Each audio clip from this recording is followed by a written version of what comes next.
खूनी तालाब। ये कहानी उस समय की है जब भारत के एक छोटे से गांव में रहने वाले लोगों के बीच में एक रहस्यमय भूतिया तालाब के बारे में है।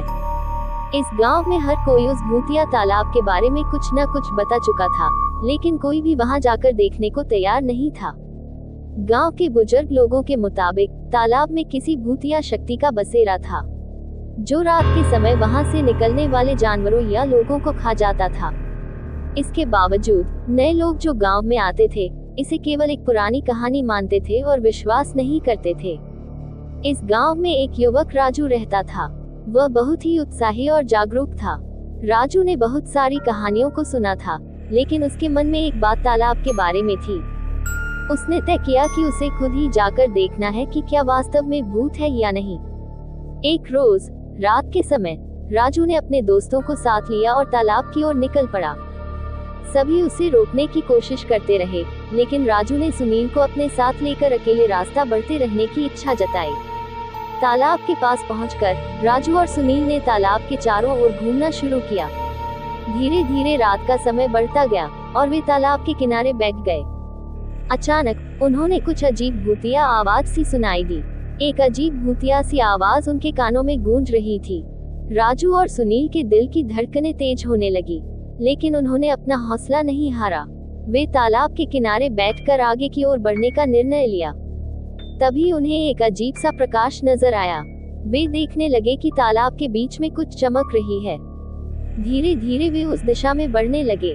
जैसे ही वे नजदीक आए, उन्हें एक भयानक दृश्य नजर आया। तालाब के बीच में एक भयानक राक्षस खड़ा था। उसकी आंखों में ज्वाला ज्वाला उठ रही थी।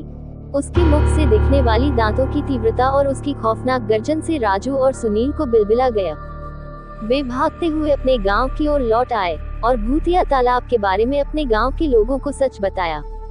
लोगों ने उनकी बातों को ध्यान से सुना, लेकिन कुछ लोग ने फिर भी उनकी बातों पर विश्वास नहीं किया।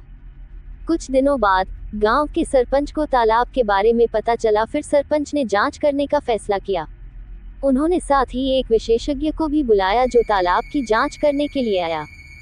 विशेषज्ञ ने तालाब की जांच की और उसकी रहस्यमयी गहराइयों को खोजते हुए उसने एक गुफा का पता लगाया। गुफा में एक बड़ा संकेत मिला, जिसमें लिखा था, यहाँ वह सच छुपा है जो तुम ढूंढ रहे हो। सरपंच और लोगों ने गुफा की खोज की और उन्होंने एक बड़ी खबर खोजी। गुफा में एक खजाना मिला, जिसमें बहुत से सोने और चांदी के सिक्के थे। इसके साथ ही एक पुरानी पत्रिका भी मिली, जिसमें लिखा था कि तालाब में छिपा ये खजाना उस समय के राजा के समय से है।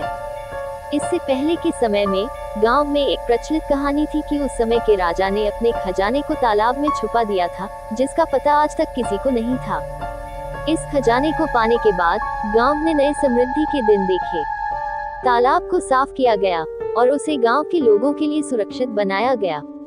राजू और सुनील की साहसियता की सराहना की गई और उन्हें गांव की हीरो माना गया। इस कहानी से हमें ये सीखने को मिलता है कि कभी कभी हमें अपने डरों का सामना करना पड़ता है, ताकि हम अपने लक्ष्य को हासिल कर सकें। राजू और सुनील ने अपने साहस और संघर्ष से इस रहस्यमय तालाब के रहस्य को हल किया और अपने गांव की सुरक्षा की गारंटी दी।